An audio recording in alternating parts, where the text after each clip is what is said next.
दो पुलिस एहलकार जो हैं उनको भी शामिल तफ्तीश किया है। एक हेड कांस्टेबल है, एक एएसआई है। इनके घर आते थे, यहाँ पर खाना खाते थे, यहाँ पर बैठते थे। तो इसका मतलब है कुछ पुलिस वाले भी दोस्ती बन चुकी हुई। सीटीडी है, इन्होंने इसकी रेहान भट्ट की बहन जो है उसको हिरासत में ले लिया हुआ है। 3 पुलिस ऑफिसर्स को शहीद करने वाले मुबैना तौर पर पुलिस मुकाबले में हलाक होने वाले मुलजिम की बहन और 2 पुलिस एहलकारों को हिरासत में ले लिया गया। नुमान साहब, ये बताइएगा कि 3 जवानों को शहीद किया गया, 2 मुलजिमान पुलिस मुकाबले में हलाक कर दिए गए, तीसरा साथी कौन है, कब वहाँ से वो फरार हुआ था और उसका इनसे क्या ताल्लुक था? जो इब्तिदाई इन्फॉर्मेशन मिली है कि जो इसका वालिद था फयाज़, उसने ख़ुद कॉल करके अदील को बुलाया था कि इस वक्त रेहान घर आ चुका हुआ है, क्योंकि रेहान को बड़ी देर से अदील तलाश कर रहा था। अदील को इसने जान से मारने की धमकी दी हुई थी, जिसका मुकदमा भी थाना शफीकाबाद में दर्ज है। जब इन्होंने पूरी प्लानिंग करके बुलाया, वहाँ पे फायरिंग करके जो है उन दोनों को शहीद किया, तो ये वहाँ से रिक्शे में फ़रार हुए।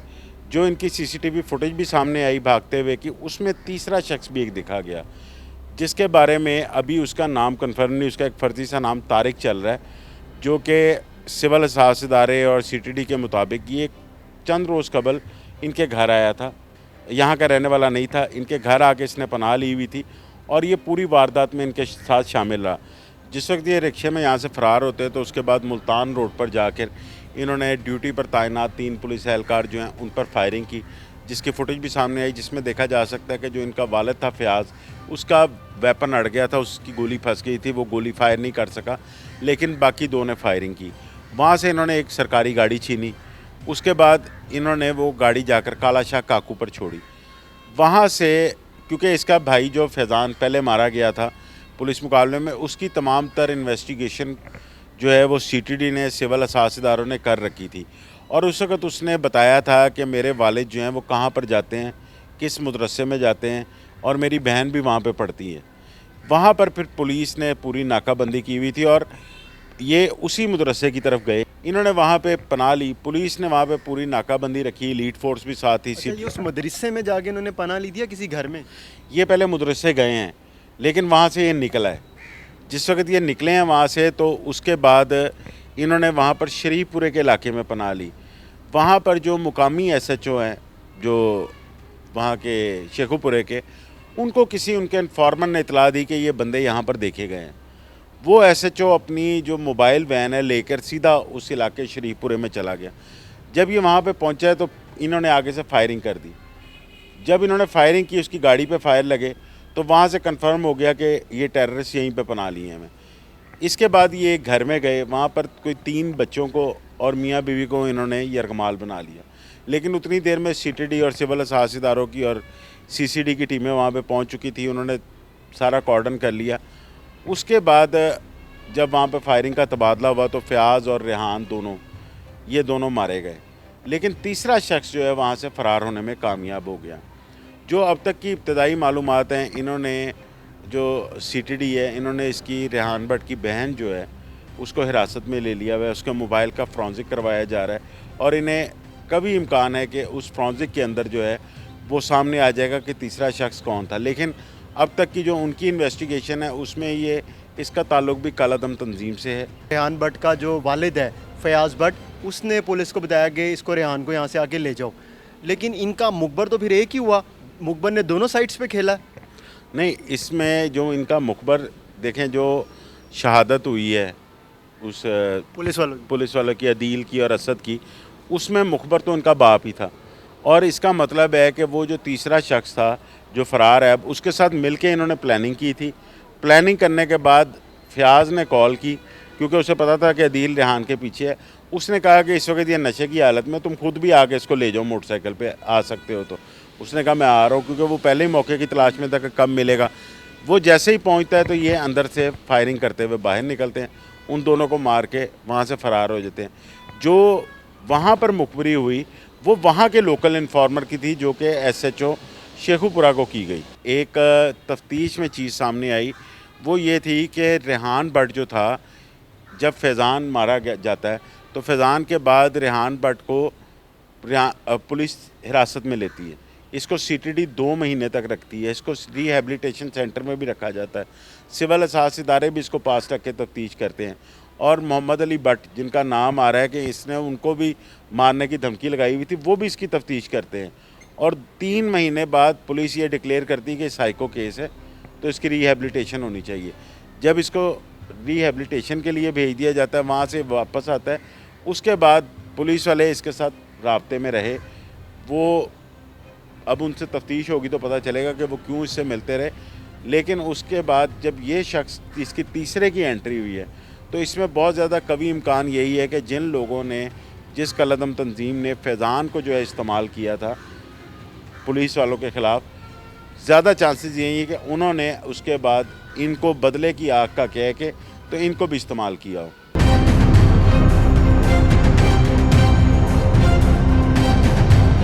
दो जो कांस्टेबल हैं वो उनके रैंक क्या हैं जिनको हिरासत में लिया गया?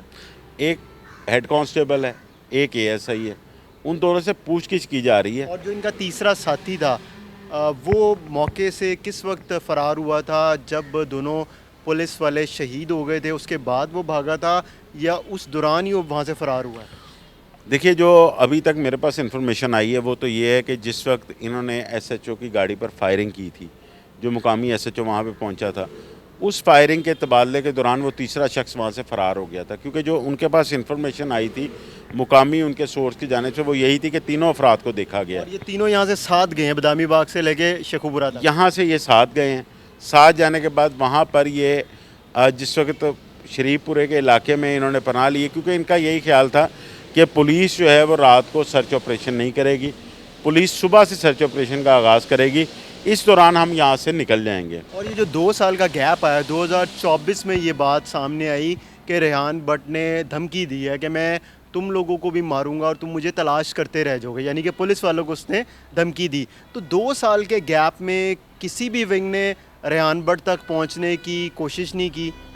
देखें, रेहान भट्ट को जिस वक्त ये पता चला कि सीसीडी इकबाल टाउन को, मोहम्मद अली भट्ट वगैरह को, कि ये हमें भी हिट कर सकता है, और उसमें मुझे जो सोर्सेज ने बताया कि आज से 4 माह कबल जो है वो कटिंग करवा रहे थे डिफेंस में किसी सैलून पे, तो वहाँ पर भी ये रेहान आया, इसके हाथ में बैग था, लेकिन उनके गनमैनों ने जो है वो उसको वहाँ से जाने दिया। उसने कहा किधर फिर रहे, वो जानते तो थे, उसने कहा मैं तो वैसे ही आया था, तो उन्होंने जाने दिया। बाद में उन सीसीडी के गनमैनों को भी रख के तफ्तीश हुई कि क्यों जाने दिया।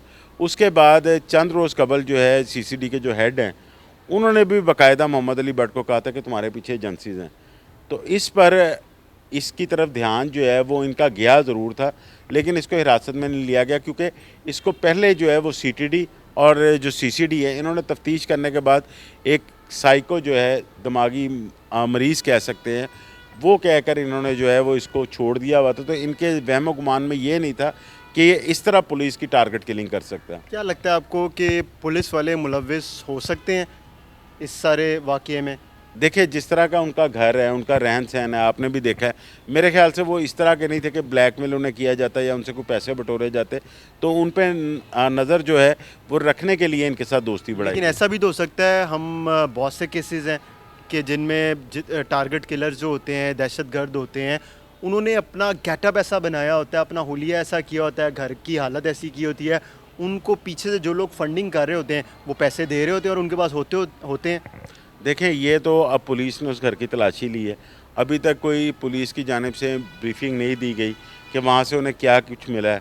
आप ये देखें कि उनके पास वेपन्स इतने ज़्यादा नहीं थे, क्योंकि जिस वक्त वो यहाँ से फ़रार हुए हैं तो वो साथ जाते हुए सरकारी राइफ़ल भी जो है वो ले गए थे असद की। एक जो राइफ़ल उस वालिद ने पकड़ा हुआ है, फयाज़ भट्ट ने पकड़ा हुआ था, तो वो किसका था? वो उस पुलिस वाले का था जो अदील के साथ उस वक्त साथ रेड करने के लिए आया।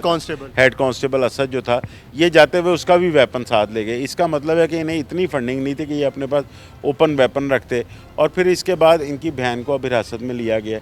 अब उससे तफ्तीश में चीज़ें सामने आएंगी कि आया वो जो तीसरा शख्स है जो कि फ़रार है, वो आकर इनको कुछ फंडिंग देता रहा, या उसने प्लानिंग की, या किस तरह इनको ट्रैप किया गया, या ये अपने बेटे का बदला लेना चाहते थे।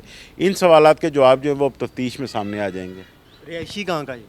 जो फ़रार हुआ है जी हाँ। उसके बारे में अभी नहीं पता चला, क्योंकि दोनों से इन्वेस्टिगेशन का मौका नहीं मिला। दोनों अफराद जो हैं ये पुलिस मुकाबले में हलाक हो गए और उसके बाद पुलिस को ज़्यादातर तलाश भी नहीं की थी। सारे इदारे सिक्योरिटी एजेंसीज वो इसी पे काम कर रहे थे कि रेहान और वालिद इसका फ़याज़ जो है इनको पहले जो है वो गिरफ़्तार किया जाए, लेकिन ये पुलिस मुकाबले में मारे गए तो तफ्तीश का सिलसिला जो है वो इनसे आगे चल नहीं सका। अब जो है बहन को हिरासत में लिया गया है तो उससे पुलिस तफ्तीश करेगी, और ये इतलात आ रही थी, सुनने में आ रहा था कि तीसरा जो शख्स है उसका ताल्लुक कश्मीर से है। देखिए अभी इस बारे में कुछ भी कहना कंफर्म नहीं है क्योंकि उसका एक तारिक नाम भी सामने आया है, लेकिन जो मेरी अभी बात हुई है मुख्तलिफ एजेंसी से उनका कहना है कि अभी कंफर्मेशन नहीं है कि उसका नाम क्या था, वो कहाँ का रहने वाला था। ये तफ्तीश में सामने आएगा। फिर 2 पुलिस एहलकार जो हैं उनको भी, एक लोअर माल का था, एक बदामी बाग में भी कुछ अर्सा तैनात रहा है, इनको भी पुलिस ने शामिल तफ्तीश किया है, गिरफ़्तार नहीं किया क्योंकि इनकी तस्वीरें बहुत ज़्यादा रेहान के साथ सोशल मीडिया पर थी। तस्वीरें किस तरह की थी? दोस्ती थी इनकी? दोस्ती जिस तरह टिकटॉक बनाते हुए या मुख्तलिफ सोशल मीडिया पर होती हैं, यानी कि इनका मिलना जुलना था। वहाँ पे भी मुकामी लोगों से जब मैंने बात की तो उनका ये कहना था कई पुलिस वाले इनके घर आते थे, जिस पर मैंने उनसे कहा कि इनका भाई पुलिस मुकाबले में मारा गया था, फैज़ान, हो सकता है तफ्तीश के लिए आते हो। उनका नहीं, ये तो काफ़ी देर आके बैठे रहते थे, यहाँ पर खाना खाते थे, यहाँ पर बैठते थे। तो इसका मतलब है कुछ पुलिस वाले भी जो हैं वो फैज़ान के बाद जब उसके घर जाना शुरू हुए तो उनकी रेहान से कोई ना कोई दोस्ती बन चुकी हुई थी। रेहान से और जो उनका वालिद है फ़याज़ भट्ट, इन दोनों से दोस्ती थी? देखें उनके घर में रहते थे तो दोनों के साथ ही बैठते होंगे।